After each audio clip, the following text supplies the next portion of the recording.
how would you describe your style of either litigation or of doing trial work? Judges have accused me of being theatrical. Explain. Now, well, I could be passionate. I consider myself a passionate advocate.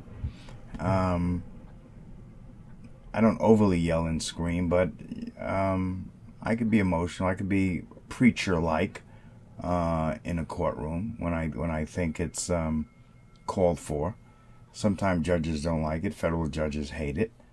And as I tell judges and juries, I am who I am. And what you see is what you get.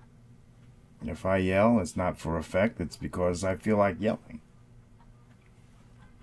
It's interesting to hear that you occasionally yell, because you're very measured and calm right now. Well, I mean, I do that within the bounds of propriety, I think. But sometimes judges don't always agree, and maybe some jurors don't agree. My God, he was loud, or he was yelling.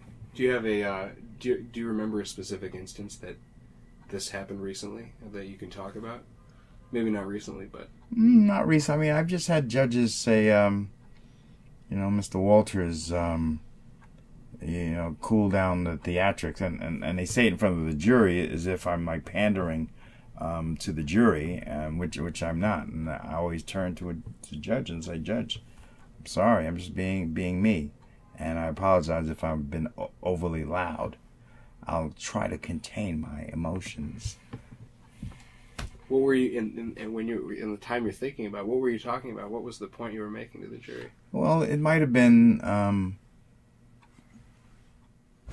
a witness who I felt was less than forthcoming, or a policeman who I felt was embellishing and exaggerating, what we call test-a-lying, not testifying, but test-a-lying. And I felt it my duty to upbraid them. But I try to be tasteful. I try not to be too abrasive, such that it would compromise the effectiveness of my advocacy.